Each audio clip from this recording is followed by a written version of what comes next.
aparılan, istənilən xidmət, istənilən fəaliyyət müqəddəsdir.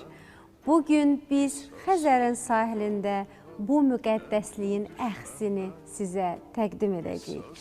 Çünki qonağımız sözün əsl mənasında öz həyatını, ömrünü, gününü, fəaliyyətini, yaşantılarını, ruhunu hərb sahəsinə təslim edən bir insandır.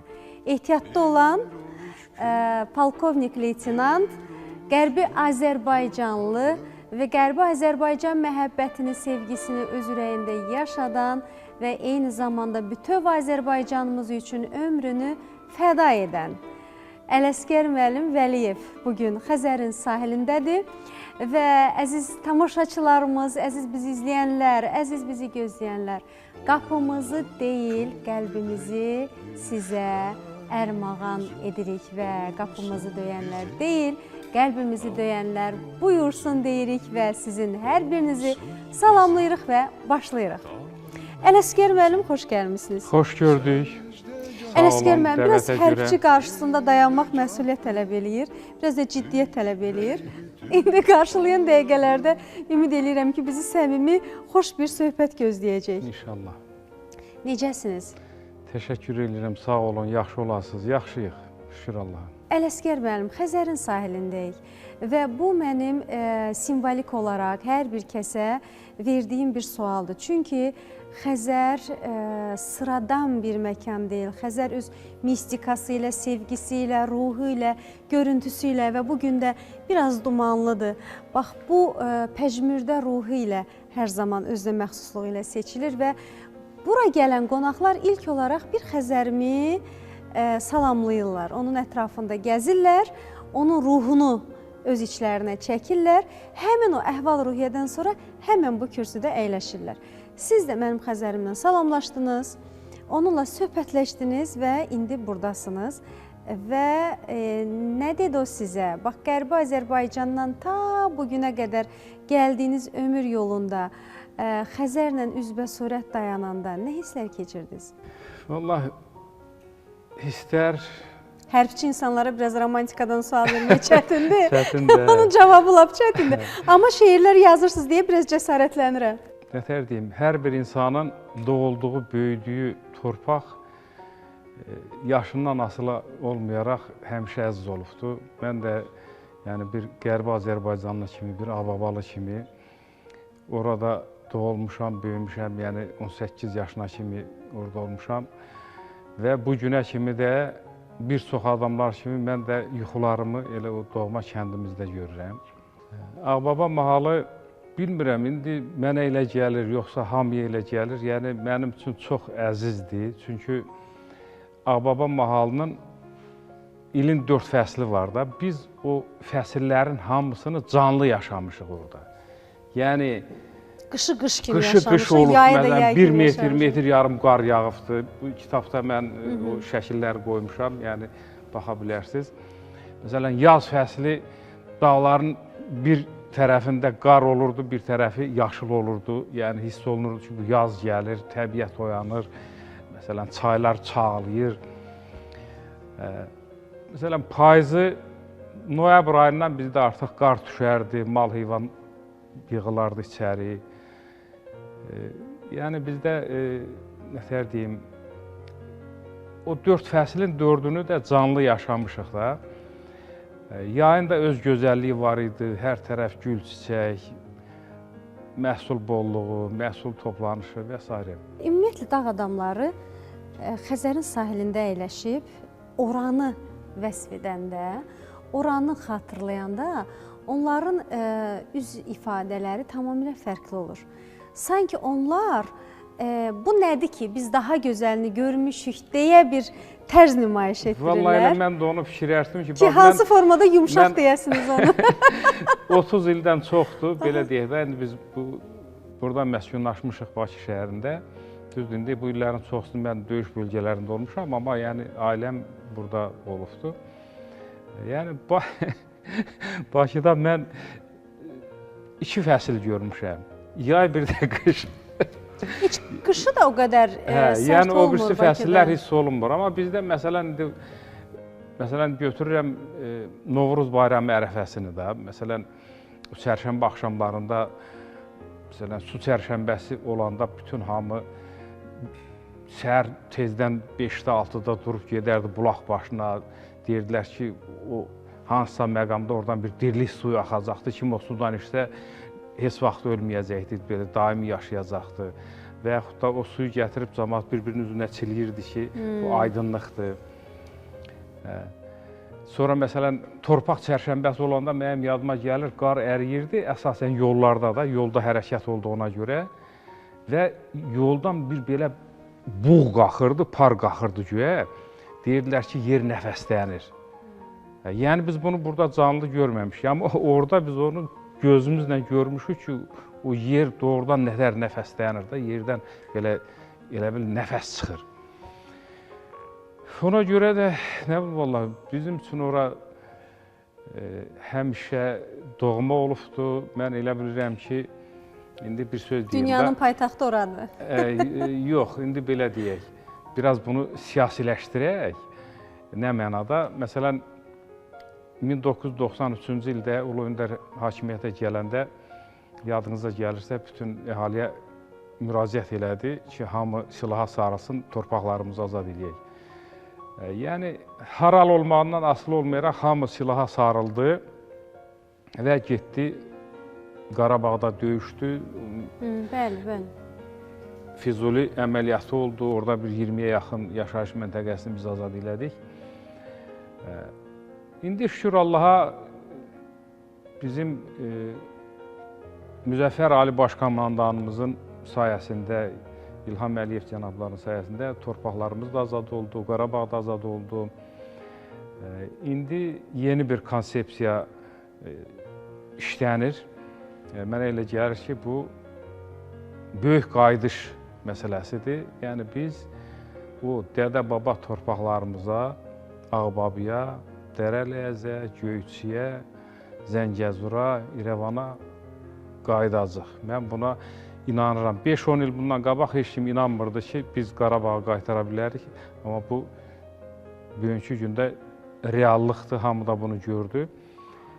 Bilmirəm neçə il çəkəcəkdir, amma şəxsən mən buna inanıram ki, o torpaqlar öz sahiblərinə qaytarılacaqdır. Biz ümid edirik və hətta biraz da irəli gedərək əminik ki, bu çox qısa zamanda baş verəcək. Çünki biz təcrübəmizdə gördük, həyat bizə bunu göstərdi, tarix bizə bunu göstərdi, nəticə bizə bunu göstərdi ki, biz 44 gün ərzində çox böyük bir addım atdıq və bütün dünya hərb məktəbində misli olmayan və eyni zamanda biz həm də mənəvi müharibədə qalib gəldik. Bilirsiniz, diplomatik müstəvidə öz həllimizi tapa bildik. Bu birbaşa dəmir yumruq öz mənəvi ruhunu da göstərdi. Mən həm Sovet ordusunda xidmət eləmişəm, həm də bizim Azərbaycan ordusunda. 1989-cu ildə mən Xabarovsk vilayətində xidmət edirdim. Orada bir kitabda qeyd eləmişəm, bilmirəm onu siz oxudunuz yoxsa yox. Deməli, bir dənə professor gəlmişdi, universitetin professoru. Dedilər ki, zabit heyəti ilə görüş keçirir. Bütün zabitləri topladılar zabitlər evində. Bizə də maraqlı idi ki, görə bu professor, yəni hər dəqiqə professor gəlib zabitlərlə söhbət eləmir də. Yəni bizə maraqlı idi ki, görəsən bu nədən danışacaqdı. O, hələ kommunist rejimi dururdu da, belə deyək. O vaxtda mən orada 2 dənə məqamı vurğuladı həmin professor və mən o məqamları indi sizə çatdırmaq istəyirəm. Biri Leninlə bağlı idi. Biz hamımız deyirdik ki, Lenin Komünist Partiyasının yaradıcısıdır, Sovetlər dövlətinin qurucusudur və s. və s. da. O professor birdən-birə gəldi, dedi ki, biz fikirləşdiyimiz kimi deyil. Lenin Almaniyanın casusu olubdur. Çünki o sürgündə olarkən məktub yazıb qardaşına, məktubda yazıb ki, mən ova gedəndə yıxıldım, mənim Belgiya istehsalı olan tüfəngim sındı, xahiş edirəm mənə Almaniya istehsalı olan bir tüfəng göndərin. Yəni deyir ki, bu nətər ola bilər? Sürgündə olan bir adam əlində tüfəng ova gedir və ovda bunun tüfəngi qırılır və s. Yəni bizim bilmədiyimiz şeylər dedi çoxdur. Amma indi tarixçilər bunu araşdırıb çıxardılar ki, yəni bax belə şeylər olublar. İndi bunu qoyuram qırağa, bu bizim üçün o qədər önəmli deyil. Bizim üçün önəmli olan nədir? Deməli, o professor dedi ki, Yerevandan tələbələr gəlmişdi. Deməli, SSR-nin bütün ali məktəblərinə dəstə-dəstə bölüblər, 3 nəfər, 5 nəfər bütün universitetlərə göndəriblər ki, gedin orada tələbələrlə, müəllimlərlə görüşün, söhbət eləyin. Qarabağ həqiqətlərini çatdırın ki, Qarabağ Ermənistanın torpağıdır, o bizə verilməlidir, birləşdirilməlidir və s.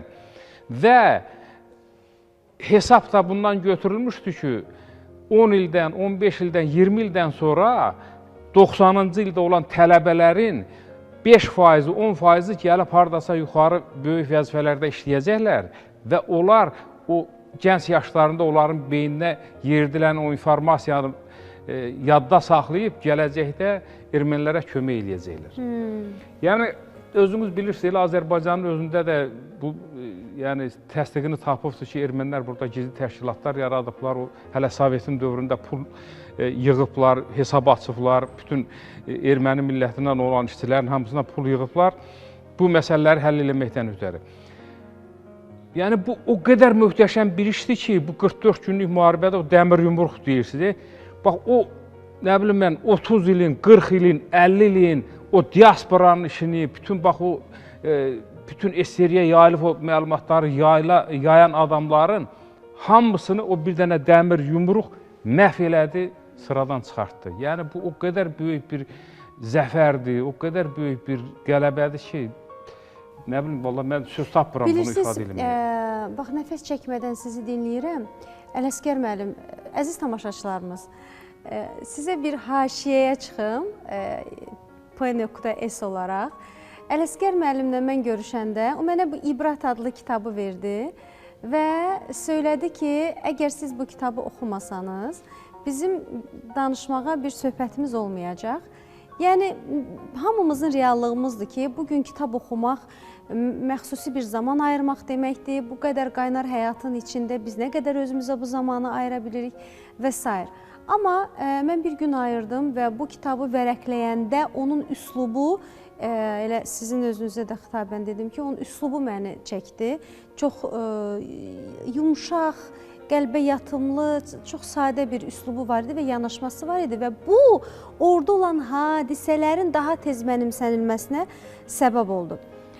Və biz ona qaydaq ki, bu kitab 2019-cu ildə yazılıb və 2019-cu ildə yazılan kitab hansısa bir çırpıntıların içində öz fikrini ifadə edən bir yazarın hissidir.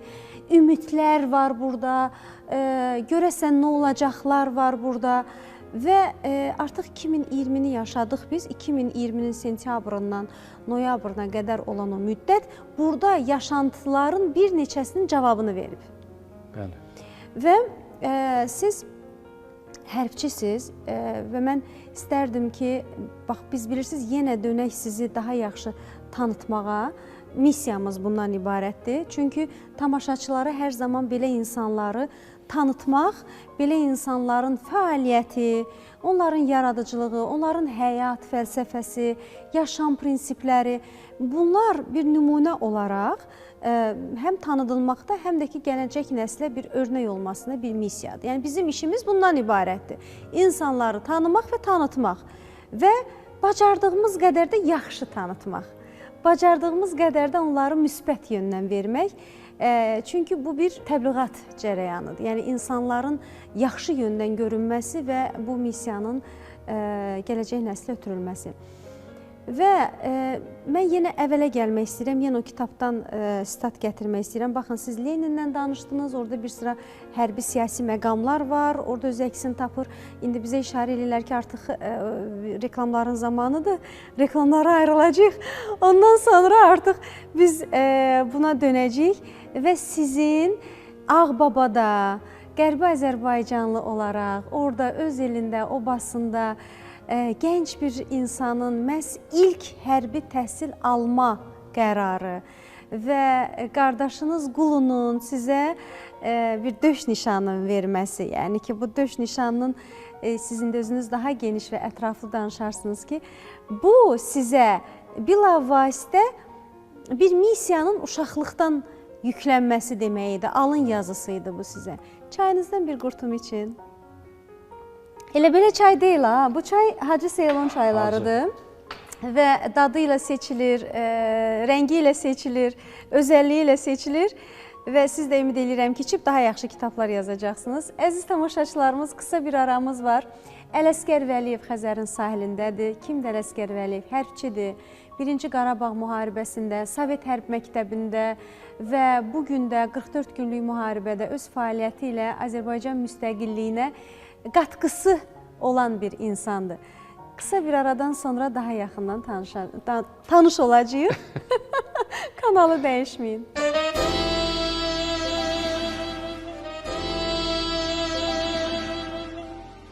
Reklamlarımız bitdi və Hacı Seylon çaylarının baş sponsorluğu ilə sizinləyik əziz tamaşaçılarımız və bugün Xəzərin sahilində maraqlı bir insan bizimlədir.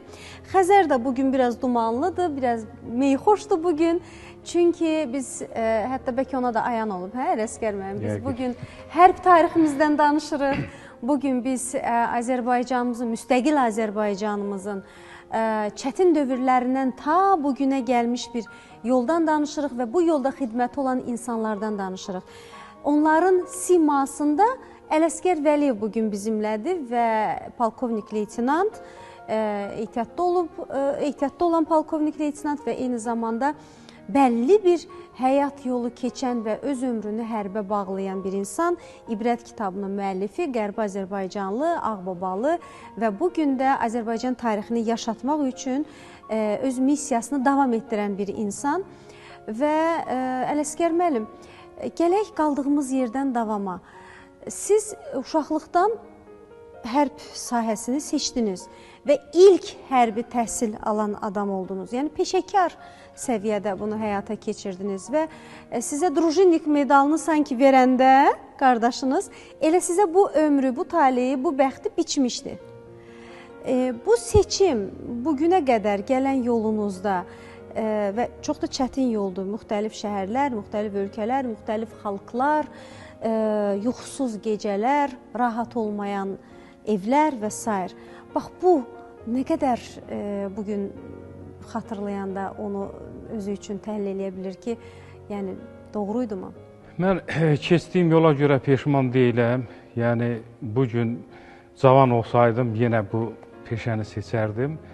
Amma təbii ki, biraz fərqli yanaşardım.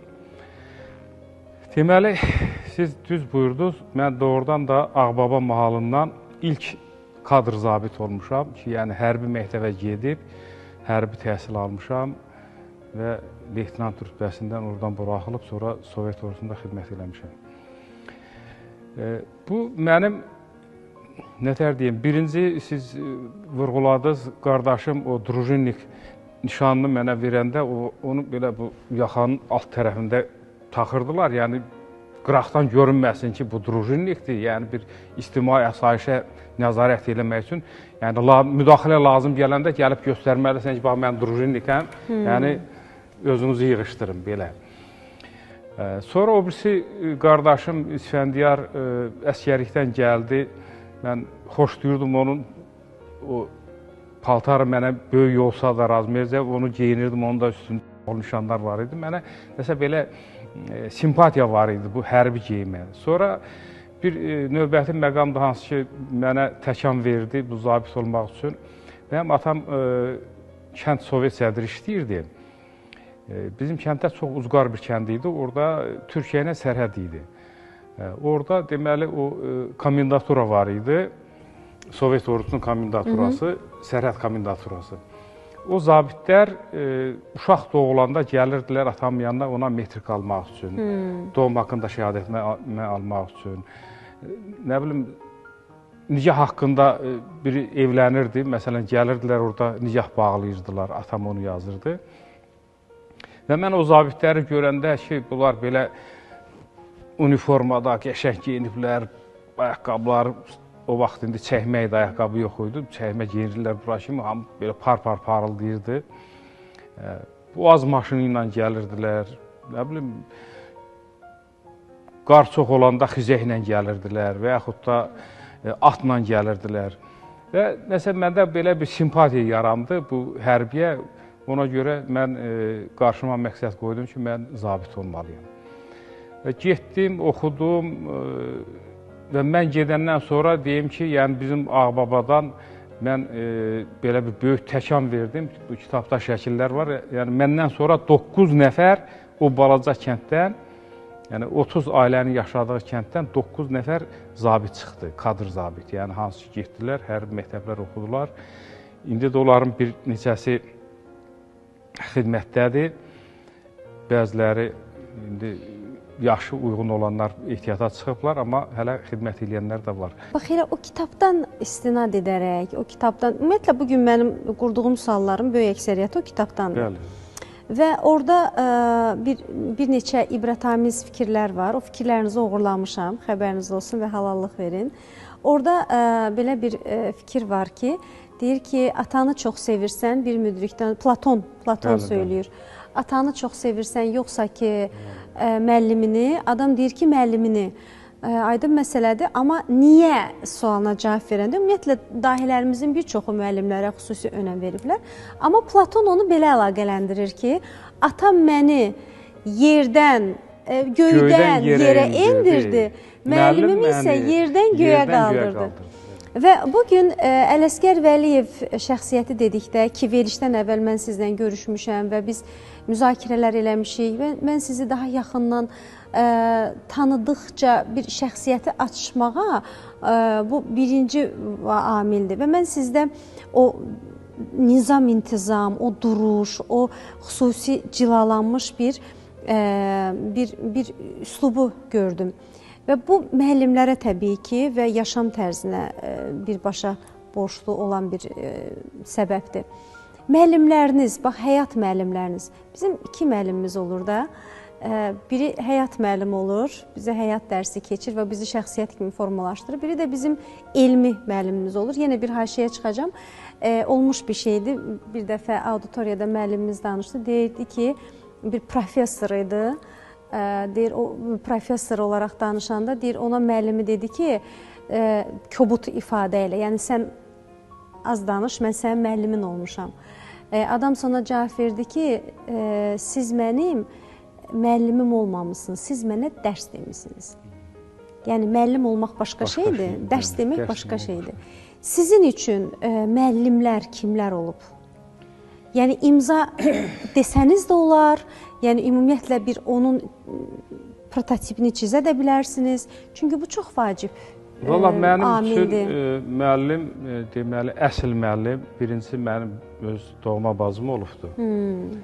Bugün də Sumqayıt şəhərində yaşayır. Ceyran xanım. Ceyran xanım, bəli. O mənim Azərbaycan dili ədəbiyyat müəlliməm olubdur. Və mənim, nətər deyim, bu üslubumu mən ona borçluyam. Yəni, o mənim üstümdə işləyibdir, inşa yazdırıbdır, nə bilim, imla yazdırıbdır. Yəni, birinci növbədə mən özümü ona borçlu hesab edirəm, çünki onun əməyi çoxdur. Onu da əlavə edeyim ki, mənim 3 övladım var. Üçünün də Azərbaycan dili ədəbiyyat hazırlığını bacım gəlibdir, burada onları hazırlaşdırıbdır. Üçü də yəni, uyğun ballar yığıb, istədikləri yerə qəbul olublar, oxuyub qutarıblar. Yəni, bax, bu, mən hesab edirəm ki, mənim bacım, yəni bacım olduğu üçün demirəm, amma yəni əsl müəllimdir da, belə deyək, o dərs deməyibdir, əsl müəllim olubdur.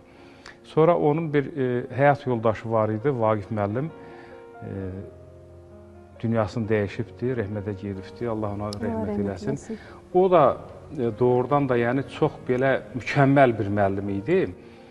O müəllim, o uşaqlarla həm dostuydu, bizi elə ələ alırdı ki, bilmirəm də siz xatırlayarsınız yoxsa yox. Məsələn, o vaxtı biz uşaq olan vaxtları bir Gənc Qvardiya filmi var idi. Maladaya Qvardiya, rusların o vaxtki Varşavgrad şəhərində çəkilmişdi. Yəni orada o düşmənin içində o balaca uşaqlar nətər partizanlıq eləyirlər, xəbər aparır, gətirirlər, nə bilim nəsə hansısa tapşırıqları yerinə yetirirlər. Yəni bax o Vaqif müəllim bizi bir növ eləncə idarə eləyirdi. Yəni deyirsiniz mən partizanlarımsınız. Yəni biz onun həmişə belə dəstəyini hiss eləyirdik. Ruh verirdi sizə, ruhlandırırdı. Arxamızda özü də belə kifayət qədər güclü müəllim idi, yəni fiziki cəhətdən. Ona görə biz hesab eləyirdik ki, yəni o bizim arxamızdadır, heç kim bizi yəni nə döyə bilməz, nə söyə bilməz, nə heç nə eləyə bilməz. Amma belə bir şey var idi. Özü də yəni müəllim kimi də çox mükəmməl müəllim idi. Allah rəhmət eləsin. Sizin özünüz də zaman-zaman artıq bir müəllimlik missiyasını həyata keçirdiniz və sizin özünüzə də müəyyən bir mənada insan taleləri etibar olundu və siz əskərlərə eyni zaman həm hərbi məktəbdə dərs deməyiniz, həm də ki əskərlərlə bərabər onlara komandirlik etməyiniz, islah olunmaz insanları islah etmək. Bax, bütün bunların özü də bilavasitə o xüsusiyyətləri özündə tapıb tətbiq etməkdir ki, əks halda sən onun qarşılığını çox reflektor olaraq pis ala bilərsən. Sən o qədər o islah olunmaz adamın iç dünyasına varmalısan, o qədər onun o incə ruhunu tutmalısan ki, o sənə tabe olsun. Bax, bunu necə müəllimlərə də bir mesaj olar, gənc müəllimlərə? Deməli, mən bir il Lvov şəhərində xidmət elədim, hərbi məktəbdən sonra. Ora bir nümunəvi bir hərbi hissə idi. Orada qanun pozuntusu deyilən bir şey yox idi. Yəni, elə bir nümunəvi hərbi hissə idi ki, mənim gənc zabit kimi vəsiqə qazanmam orada keçdi. Bəlkə də onun da çox rol oldu. Sonra mən getdim, bir ildən sonra getdim Saxalin adasına xidmətimi davam eləməyə. Orada elə bir bölüyə gəldim, düşdüm ki, deməli, təsəvvür eləyin ki, 2 nəfəri döyüb öldürürlər əskər. Əskərlər öz əskər yoldaşlarını. 4 nəfər türmədə, yəni o öldürdüklərinə görə salıblar içəri. Zabitlər içəri girməyə qorxurlar. Bax, belə bir, nətər deyim, qeyri bir nizami qayda olan bir hərbi hissədir da. İntizamsız bir yer. İntizamsız da, yəni dəhşət də, yəni o hərbi hissəyə zabitlər getməyə qorxurdular. Yəni təsəvvür edin, elə bir vəziyyət idi. Mən gəldim, düşdüm ora, qısa müddət ərzində, 6 ay ərzində mən o bölüyü alayda birinci yerə çıxartdım. Bütün göstəricilərinə görə. Hansı, bax, nədən başladınız? Nədən başladım? Niyə onu başqaları da bilmədi, amma siz eləyə bildiniz? İndi deyim də, mənim işləməyə həvəsim var idi. Birincisi, insanın özündə gərək həvəs olsun. Həvəs olmazsa, elə o gəldim, burada göründüm, çıxdım, getdim, yox. Yəni, mən məqsəd qoymuşdum ki, bu pis bölüksə, mən bunu mütləq yaxşı eləməliyəm. Mən fikirləşdim ki, o Jhukovun bir sözü var, deyir ki, ordunu mən idarə eləyirəm, bir də çavuş, serjant. Yəni, mənim verdiyim əmri axırıncı o çavuşun ağzından çıxır o əmr. Əskərin üstündə, yəni sonuncu əmr onun adından verilir də. Ona görə mən fikirləşdim ki, rast ki, burada zabit heyəti yoxdur, mən bu çavuşlar, yəni normal çavuşlar yığıb, onlardan özümə dəstək alıb, qayda qanun yaratmalıyım. Çavuşlarla söhbət elədim, hansı yerində qalıb, mənim tapşırıqlarımı yerinə yetirəcəyinə söz verirsə, mən onları saxladım. Hansı istəmirdisə, mən onları ştatdan kənar çıxartdım və onların yerinə kim ki istəyirsə bu işləri görmək, mənə kömək eləmək, o adamları təyin elətdirdim vəzifəyə və onlarla da birləşib biz orada qayda qanun yaratdıq. 6 aydan sonra, yenə deyirəm, yəni mən orada 4 il xidmət elədim, 4 il ərzində nə bir nəfər ölmədi, nə bir nəfər həbsə getmədi, heç bir pis şey olmadı. Amma onu deyim. Deməli, mən bu nailiyyətlərə görə, mənim haqqımda Krasnı Zvezda bütün SSR, yəni Sovet dövləti üzrə bir hərbi orqanı idi da, qəzet orqanı. Yəni o hər adama qismət olmaz ki, Krasna Zvezda qəzetində onun haqqında məqalə yazsınlar. Mənim haqqımda yazıblar. Suvorov Natis qəzeti var idi, orada yazıblar. Mən orada partiya təşkilatının katibi olmuşam öz bölüyümdə. Hərbi hissənin, birləşmənin partiya komissiyasının üzvü olmuşam. Ondan sonra hərbi tribunalda xalq iclasçısı olmuşam. Yəni, nə bilim, o qədər enerjim var idi ki, hər yerə xərcləyirdim o enerjini, yenə də qutarmırdı. Belə o qədər gördüyüm işdən ləzzət alırdım ki, yorulmaq bilmirdim. Bilirsiniz, bir sözünüz var, yenə də o kitabda qeyd edirsiniz ki, tərbiyəvi iş suya bənzəyir, suya qənd atan, şirin suya bənzəyir. Kənardan görünmür, amma içəndə sən onun dadını hiss edirsən. Bəzən bax, siz dediyiniz o enerjini, siz dediyiniz o şövqü insanlara tətbiq edirsən, onun dadını içəndə, yəni o nəticəsində bilirsən. Bax, bu bir insan üçün böyük amildir ki, bax, bugün necə şövqlə danışırsınız, necə maraqla danışırsınız. Ələsgər müəllim, işarə eləyirlər yenə reklamlarımızın zamanıdır. Ona görə çaydan bir qurtum içək, siz də həmçinin bax, bu hacı çayından içəcəksiniz, fasilə verəcəyik və biz sizinlə olan bu söhbətimizdən zövq alırıq və biz əminik ki, siz də bax, bu danışdıqlarınızın fövqündə tamaşaçımıza ötürdüyünüz enerjini yansıda bilirsiniz. Yansıda bilirsiniz? Yansıda bilirsiniz. Qısa bir aramız, reklamlardan sonra buradayıq. Hacı Seylan çaylarının baş sponsorluğu ilə sizinləyik. Biz alırıq, dəmləyirik, içirik, zövq alırıq, televizor qarşısında əyləşirik və bunu da sizə tövsiyə edirik.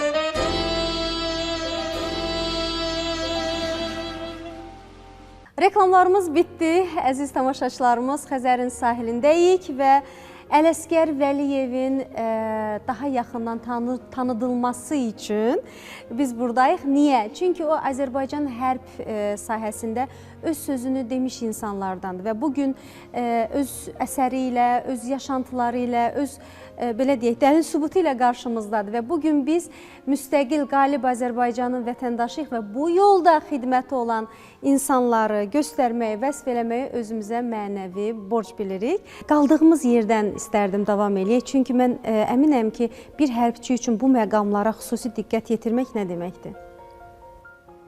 Deməli, mən çox yüksək nailiyyətlər əldə elədim o hərbi hissədə. Bayaq sadaladığımda neçə yerdə mənim haqqımda yazdılar, qəzetlərdə, jurnallarda, komissiyalar gəlirdi, yoxluyurdu, yəni görürlər ki, hər şey idealdır da. Bütün bunlara rəğmən orada mənim həyatımda bir dəyişiklik baş verdi. Dəyişiklik nə ilə bağlı idi? Onu vurğulayım ki, o hərbi hissə, Saxalində xidmət elədiyim hərbi hissə, Quruquşanın tabiliyində olan hərbi hissə idi. Yəni, Baş Kəşfiyyat İdarəsinin, Geniştabın Baş Kəşfiyyat İdarəsinin tabiliyində olan hərbi hissə idi. Və ona da elə bil nəzarəti Uzaq Şərq Hərbi Dairəsinin kəşfiyyat rəisi nəzarət edirdi. Bir məqamda, yəni o kəşfiyyat rəisi vəzifəsinə erməni bir general təyin olundu və o gəldi bizim hərbi hissə ilə tanış olmağa. Hərbi hissə komandanlığı da məni bir qabaqçıl zabit kimi, hərbi hissənin ən yaxşı zabiti kimi təqdim elədi ki, bax, bu Vəliyev Ələsgərin bölüyündə hər şey idealdır, orada heç kimi döymür, heç kimə artıq hərəkət eləmir. Yəni, hamı xidmətlə bağlı, xidmətini aparır. Yəni, bir mükəmməl bir atmosfera, sağlam atmosfera yaranıbdır orada.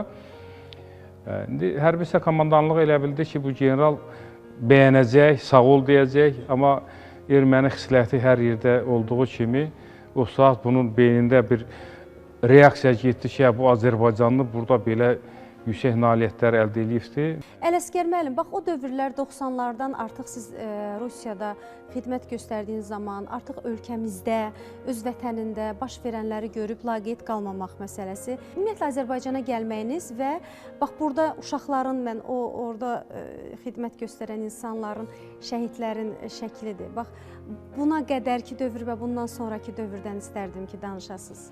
Deməli, o erməni general Ustyan məni xəyal qırıqlığına uğratdı. Yəni, o boyda nailiyyətlərdən sonra gördüm ki, artıq mənim karyeramın qarşısında bir krest qoyuldu. Sədd çəkildi. Ona görə də mən də qərara gəldim ki, vətənə qayıtmaq lazımdır. Müdafiə Nazirinə ərizə yazdım və o ərizəyə əsasən yerimi dəyişdirdim, gəldim Azərbaycana. Azərbaycanda da vəziyyət bilirsiniz, gərgin idi. Ermənilər başlamışdılar təxribatlar törətməyə, kəndlərə hücum edib adamları öldürürdülər. Və burada ordu quruculuğuna bir ehtiyac yaranmışdı. Mən də bir kadr zabit kimi fikirləşdim ki, mən mütləq bu ordu quruculuğunda öz sözümü deməliyəm. Ələsgər müəllim, bax söhbətimizin bu məqamında İsa Qasımov, bax onun da sizin haqqınızda fikirləri var və hesab edirəm ki, bu fikirlər bax bu dəqiqə, bu an sizin üçün çox dəyərlidir və biz də sizi tanımağımız üçün bir vasitədir. Biz İsa müəllimi də dinləyək, ondan sonra qaldığımız yerdən davam edərik. Polkovnik İsa Qasımov, mən Ələsgərin Azərbaycan Silahlı Qüvvələrində xidmətinə başlayan ilk komandiri olmuşum. Bizim ilk tanışdığımız Ələsgər müəllimlə indiki Biləcəridə olan Çarıq məntəqəsində baş tutdu. O zaman cavan bir gənc mayor idi. Ordu quruculuğunda da belə hazırlıqlı zabitlərə böyük ehtiyacımız var idi. Hələ tam olaraq ki, biz hərbi hissəmizin əmri də hələ çıxmamışdı. Biz fevral ayının təqribən ortaları olardı indi. 30 ildən vaxt çıxıb, tarixi biraz ola bilər ki, bir gün, 2 gün orada tərəf ola bilər. Və bir gənc mayor yaxınlaşdı mənə və mənə məruzə elədilər ki, belə bir zabit gəlib. Çox sevindim bir insan kimi, çünki hazırlıqlı, hərbi təhsil görmüş hər bir zabitə bizim böyük ehtiyacımız var idi. Bilirsiniz, ordu quruculuğunda ordunun əsas dirəyi zabit heyətidir. Dəvət elədik, tanış olduq. 92-ci il fevral ayının 20-sində Müdafiə Nazirinin əmri oldu ki, mayor Vəliyev Ələsgər artıq sizin zabitdir. O zaman bizə təyin olundu divizyon komandiri vəzifəsinə. Və bizim də Ələsgər müəllimlə ilk hazırladığımız Ural maşınları üzərinə KPVT pulemyotlarından qoyub hava hücumuna müdafiə sistemini yaratmaq oldu. Yanılmırsa 4 dənə biz maşın hazırladıq. Onların heyəti ilə müəyyən biz təlimlər keçəndən sonra göndərdik döyüş bölgəsinə. Getdi. Yəni o birbaşa buradan göndərirdi Laçın bölgəsinə. O 4 bizim maşın. Ələsgər müəllimə, mənim bir sualım var, amma sualı verməmişdən öncə Ələsgər müəllim, sizin fəaliyyətinizi, sizin xidmətinizi deyəcək, sizin haqqınızda fikir bildirəcək dostlarınız var. Onlardan biri sizin cəbhə yoldaşınız, döyüş yoldaşınız Qurban Qurbanovdur. Gəlin Qurban Qurbanovun sizin haqqınızda fikrini dinləyək, daha sonra qaldığımız yerdən davam eləyərik. Olarmı? Olar. Qeyd edim ki, mayor Ələsgər Vəliyevlə yay aylarında Kəlbəcər Ağdərə istiqamətində gedən döyüşlərdə birgə fəaliyyətimiz olmuşdur. Hücum əməliyyatı zamanı əsasən Ağdaban Çapar istiqamətində mayor Ələsgər Vəliyev mənimlə birgə hücum əməliyyatlarında yaxından iştirak etmişdir. Bu hücum əməliyyatları zamanı hərbi hissənin bölmələri Ağdərə istiqamətində bir çox kəndlərin azad olmasında iştirak etmişdir. Belə ki, hərbi hissə həmin dövrdə Sərsəng su anbarının yanından ötən köməkçi yolun təmizlənməsində hərbi hissənin tərkibində mayor Ələsgər Vəliyev bilavasitə iştirak etmiş və həmin döyüşlərdə yaxından öz fəaliyyətini şəxsiyyəti ilə birlikdə göstərmişdir. Həmin dövrdə digər istiqamətdə, digər hərbi hissənin bölmələri Tərtər, Sərsəq su anbarı istiqamətində iştirak etmiş və bizim hərbi hissə ilə Sərsəq su anbarının önündə görüşmüşdülər və bu yolun açılmasında yaxından iştirak etmişdir. Döyüşlərin birində mayor Ələsgər Vəliyev mənimlə birgə piyadaların döyüş maşınında hücumda iştirak etmiş və həmin piyadaların döyüş maşını döyüş zamanı bir çuxura düşdü və biz o həmin maşını oradan çıxarmaq üçün şəxsən mənə mayor Ələsgər Vəliyev yaxından kömək və dəstək göstərmişdir. Eyni zamanda onu da qeyd edim ki, mayor Ələsgər Vəliyev mənim xatirəmdə qorxmaz, cəsur, qeyri-zabit olaraq qalmışdır.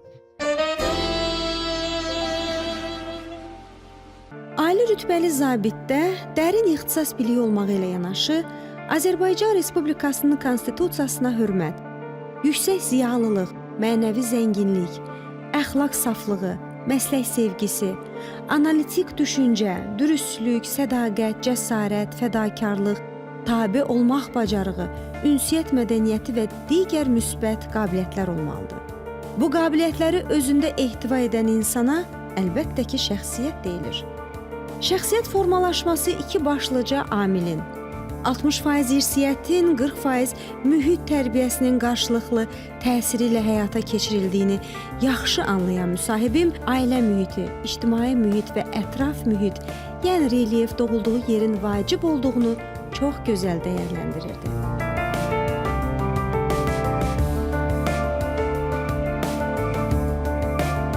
Hətta o, gərgin zamanlarda Şeluxinin ona qarşı sui-qəsd cəhdinin boşa çıxdığında da öz pünhanını Allahın lütfüne bağlayırdı. Bir hərbçi taleyində neçə yaşanmamış məqamlar, neçə yaşanmamış səhifələr var. Bax beləcə enişli yoxuşlu hərb taleyinin ən kövrək anı ilə təsirləndirdi bizi qəhrəmanımız. Yəni yenicə atalıq hissini yaşayan gənc Ələsgər artıq hərbin diktəsi olan ölüm dirim anında kaş ki oğlum Hüseynlə bir şəklim olardı deyir və gözünü vətən üçün əbədi yummağa hazır olduğu halda o gözlərin madər balası üçün açıq qalacağı nakamlığını yaşayır. Baxmayaraq ki o balaca Hüseyn vaxtilə cəbhədə şəfqət bacısı kimi atası ilə çiyin-çiyinə döyüşən qəhrəman Nüşabə ananın etibarlı qucağında uyuyurdu. Və beləliklə müasir Azərbaycan quruculuğu, hərb tariximiz və yaşananlar, ən yaralı yerimiz bizim Xocalımız. Xocalı hadisələri zamanı hərbin təmsilçisi olmaq da ayrı mənəvi məsuliyyət idi. O dövrün ən ağrılı anını əlbəttə mən orada olmalıyam, hətta daşıdığım bu hərbi geyimdən utanıram, biz qalib gəlməliyik deyib özünü hərb meydanına atır. Belə də yəni rəsmi olaraq 1992-ci ilin fevral ayının 20-sində mən xidmətə başladım. 25-ində 25-nə 26-sına keçən gecə Xocalı faciəsi törədildi və mən artıq şəhərdə gəzə bilmirdim. Deyirdim ki, imkanı ola nə qədər tez bacarıb bu bir dənə hərbi hissə yaradıb getməliyəm döyüşə. Azərbaycan ordusunda ilk zenit raket artilleriya divizionunu yaratdım. Təqribən 100 nəfər əsgərlə bir yerdə getdim döyüşə. Bax, o 100 nəfər əsgərdən də 27 nəfər şəhid verdim. Yəni biz əslində zenitçilər döyüş düzülüşündə arxada olmalıdırlar. Öndə motatıcı bölmələr olmalıdır. Amma vəziyyət elə gətirirdi ki, biz elə motatıcı kimi əlimizdə olan silahlarla döyüşə girirdik vuruşurduq. Siz o şəkli zəhmət olmasa verin mənə. Bu bilirsiniz, yəqin ki divardan asmısınız bunu. Bu sizin Bəli. üçün çox önəm kəsb edən Bəli, bir bəli, mən bunu məqamdır. özümdən, Mən istərdim bu mənim öz tamaşaçılarımız da şəhidlərimdir. buna Bunlar çoxsu mənim Aha. yanımda şəhid olublar, çoxsu mənim qolumun üstündə canını tapşırıbdır. Həm imkan olanları özüm dəfn eləmişəm, olmayanları göndərmişəm. Yəni bax belə bu acıları yaşamışam. Bilirsiniz, Ələsgər müəllim, bütün ağrı-acılarınız hamısı bəşəri ağrı-acılardır.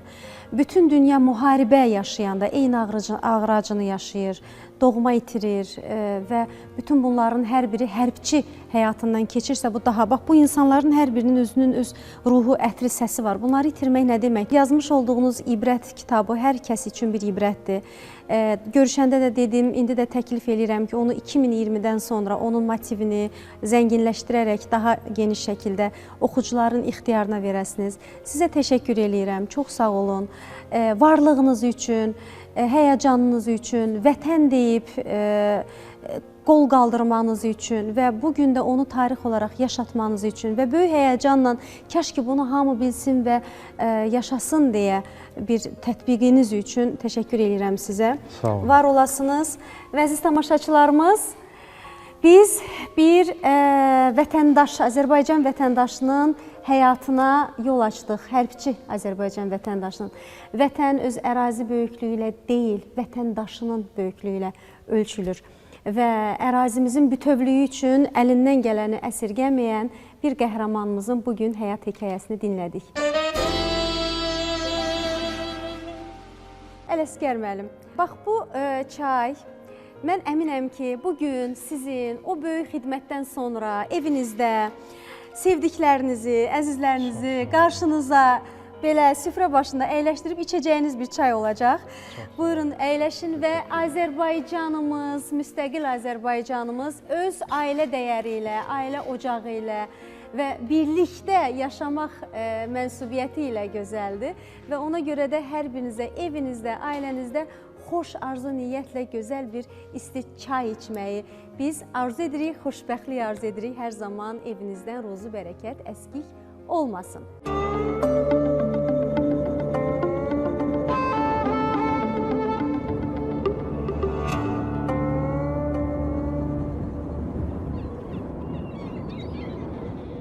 Verilişin baş sponsoru Hacı Seylon çayları.